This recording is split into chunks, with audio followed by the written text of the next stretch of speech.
Tent व्यवसाय से जुड़ी समस्याओं को लेकर पीएमओ कार्यालय पहुंचे टेंट व्यवसाय सौंपा ज्ञापन। टेंट व्यवसाय वर्षों से सामाजिक, धार्मिक व पारिवारिक आयोजनों में अपनी सेवाएं देकर जनकल्याण में सतत योगदान देता आया है। वर्तमान में यह क्षेत्र अनेक आर्थिक, तकनीकी एवं संरचनात्मक चुनौतियों से जूझ रहा है, जिससे इस व्यवसाय से जुड़े प्रत्यक्ष अप्रत्यक्ष लाखों व्यवसायियों के सामने रोजगार का संकट खड़ा होता जा रहा है। वर्तमान में टेंट सेवा पर 18% जीएसटी लागू है, जो इस छोटे पारंपरिक सेवा क्षेत्र के लिए अत्यधिक है। विवाह, धार्मिक आयोजन जैसे सामाजिक कार्यों में प्रयुक्त सेवाओं को 12% स्लैब में किया जाना चाहिए।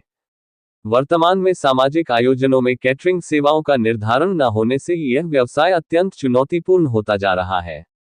हम अनुरोध करते हैं कि कैटरिंग सेवा का अधिकतम समय रात्रि 12 बजे तक निर्धारित किया जाए। शासन द्वारा एक स्पष्ट समय सीमा निर्धारित की जाए, जिससे व्यवस्था, सुरक्षा और श्रमिक सम्मान तीनों सुनिश्चित हो सके। टेंट व्यवसायियों को माइक्रो इंडस्ट्री के अंतर्गत मान्यता दी जाए, जिससे वे मुद्रा योजना, उद्योग लोन, बीमा व प्रशिक्षण जैसी योजनाओं का लाभ ले सके। अधिकांश टेंट व्यवसायियों के पास पर्याप्त दस्तावेज नहीं होते, जिससे उन्हें बैंकिंग व्यवस्था से वंचित रहना पड़ता है। इसके लिए एक विशेष टेंट व्यवसाय ऋण योजना प्रारंभ की जाए। टेंट व्यवसाय वर्षों से सामाजिक, धार्मिक व पारिवारिक आयोजनों में अपनी सेवाएं देकर जनकल्याण में सतत योगदान देता आया है। वर्तमान में यह क्षेत्र अनेक आर्थिक, तकनीकी एवं संरचनात्मक चुनौतियों से जूझ रहा है, जिससे इस व्यवसाय से जुड़े प्रत्यक्ष अप्रत्यक्ष लाखों व्यवसायियों के सामने रोजगार का संकट खड़ा होता जा रहा है। वर्तमान में टेंट सेवा पर 18% जीएसटी लागू है, जो इस छोटे पारंपरिक सेवा क्षेत्र के लिए अत्यधिक है। विवाह, धार्मिक आयोजन जैसे सामाजिक कार्यों में प्रयुक्त सेवाओं को 12% स्लैब में किया जाना चाहिए। वर्तमान में सामाजिक आयोजनों में कैटरिंग सेवाओं का निर्धारण न होने से यह व्यवसाय अत्यंत चुनौतीपूर्ण होता जा रहा है। हम अनुरोध करते हैं कि कैटरिंग सेवा का अधिकतम समय रात्रि 12 बजे तक निर्धारित किया जाए।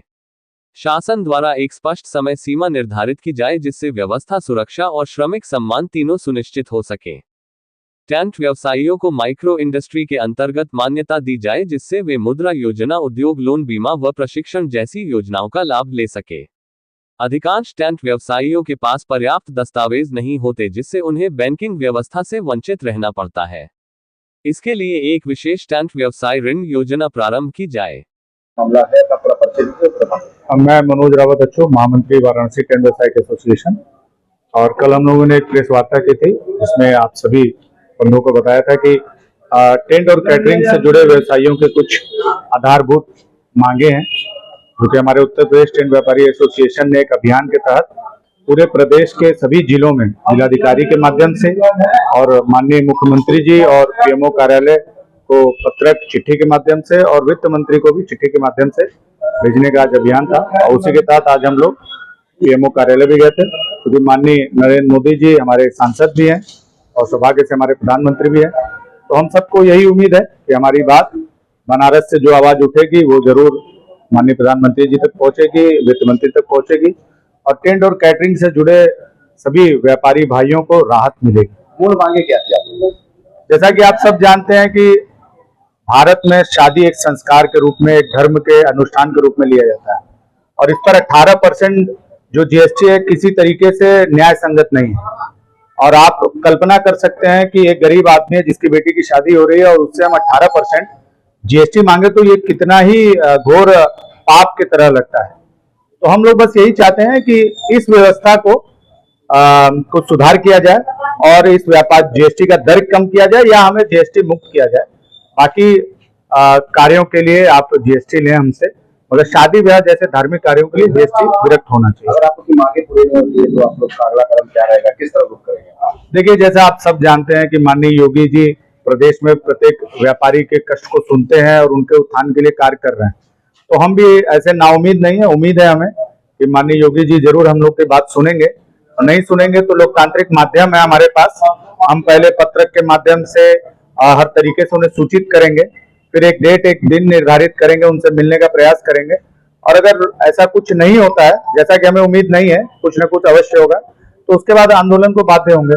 वर्तमान सरकार में व्यापारी हो चाहे व्यवसायी, सभी लोग पूरी तरीके से संतुष्ट रहते हैं। लोगों का कहना होता है कि सरकार प्रथम दृष्टिया उनको देखती है, अगर किसी के बाद क्या ऐसे कारण है? देखिए, प्रथम दृष्टिया व्यापारी को सुरक्षा मिली है, हम सब सुरक्षित हैं। प्रथम दृष्टया माहौल बहुत अच्छा है, आप देख रहे हैं, तो उससे हम सब संतुष्ट हैं, क्योंकि हमें व्यवसाय करना है।